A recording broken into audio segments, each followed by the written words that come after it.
Buenas, Nosotros somos Adrián Fonder y Albert Luna. estaremos desarrollando lo que es un oscilador multivibrador estable. A transistores. Iniciemos con su concepto para luego pasar a trabajar con su funcionamiento y su realización física. Comencemos. Previamente, antes de iniciar a trabajar con lo que es un oscilador multivibrador estable de lleno, es necesario que conozcamos cada uno de estos términos de forma individual. Es por eso que en primera instancia vamos a conocer lo que es un oscilador. En electrónica, esto es un dispositivo capaz de convertir la corriente directa en corriente alterna de una determinada frecuencia.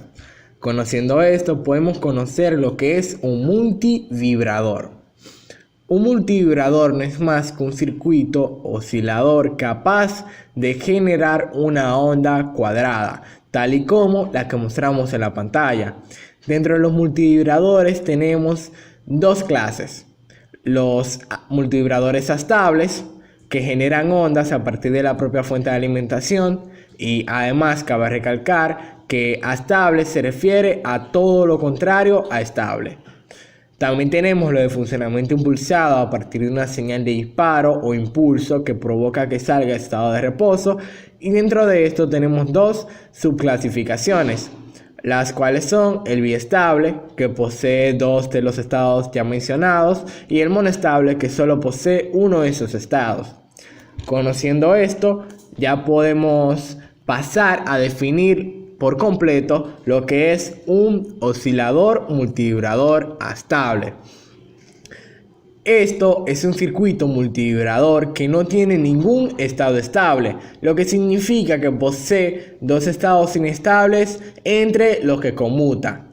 Esto quiere decir que cambia entre dos estados tal y como lo hace un interruptor.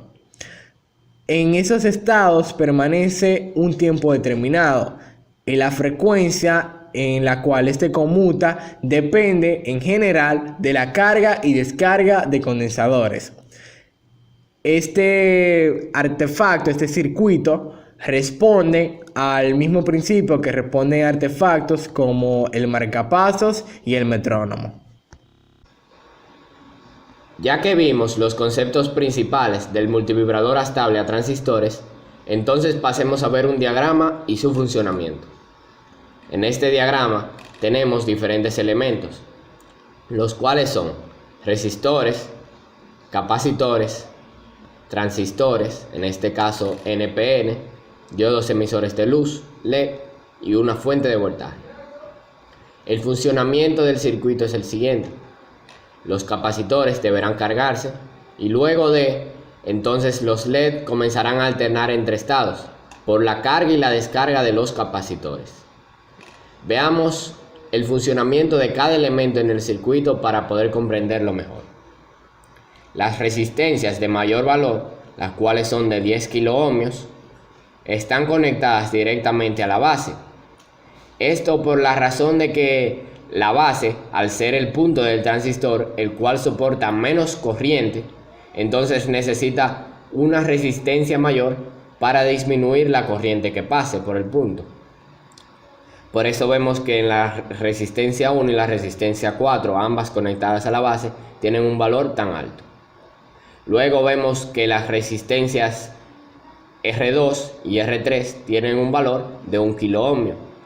Esto ayuda a que el voltaje sea menor y que por lo tanto la corriente que llegue al transistor y al LED sea lo suficiente para que pueda encender sin tener en cuenta de que éste pueda reventar o explotar. Luego vemos los resistores, que cada uno son de 110, los cuales se encuentran conectados a la tierra y al LED. Entonces vemos que esto tiene menor valor. Esto es simplemente para consumir parte de la corriente que posee el circuito y así poder completar el camino. Los capacitores, en este caso, son de 2200 microfaradios. Estos van a medir el tiempo, o en gran parte, el tiempo de carga y descarga, y por lo tanto también van a ser partícipes entre lo que es el tiempo que dure cada uno de los LED encendidos. Entonces, para el cálculo de circuito utilizaremos las siguientes fórmulas, las cuales serán el tiempo 1, el tiempo 2, el periodo y la frecuencia. El tiempo 1 lo calcularemos con la constante 0.7 por el capacitor 1 por la resistencia 2. El tiempo 2 será igual a 0.7 por el capacitor 2 por la resistencia 3. El periodo será la suma de ambos tiempos y la frecuencia será 1 sobre el periodo, es decir, el inverso del periodo. Teniendo esto en cuenta, también es notable de que los valores de los capacitores deben estar en microfaradios y los de las resistencias en kiloohmios. También es necesario tener en cuenta de que si es posible, es mejor tener valores de los capacitores fijos, ya que es más fácil conseguir valores comerciales diferentes para las resistencias que para los capacitores. Y en caso de que no se tenga un valor exacto para las resistencias que necesitemos, entonces podemos utilizar tanto un potenciómetro como una resistencia variable para obtener el valor deseado. Podemos ver a continuación lo que es el gráfico que se forma y por qué recibe el nombre de multivibrador, el cual forma una onda cuadrada como tal. Vemos que mientras uno está en 3 voltios aproximadamente, el otro está en 0 voltios y así sucesivamente, el cual se va formando la onda cuadrada cuasi perfecta, la cual no es perfecta completamente por el tiempo de carga y de descarga de los capacitores. Ahora, a continuación, veremos cómo se ensambla este circuito en una protoboard y veremos su funcionamiento como tal, ya habiendo conocido para qué funciona cada uno de los elementos del circuito y teniendo en cuenta su funcionamiento.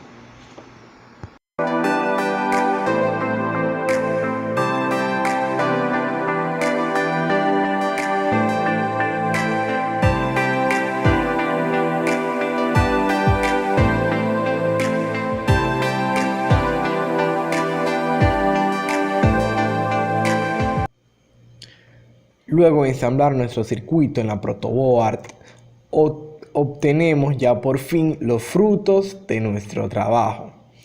Observamos el funcionamiento del oscilador multivibrador estable y observamos, como antes describimos, que este circuito se mantiene entre dos estados inestables, dos estados entre los cuales conmuta. Además, observamos que los diodos emisores de luz encienden y apagan en una frecuencia que podemos calcular utilizando las fórmulas que antes vimos. Muchísimas gracias por su atención. Eso ha sido todo de nuestra parte y esperamos que todos los puntos aquí tratados sobre el oscilador multivibrador estable hayan quedado más que claros.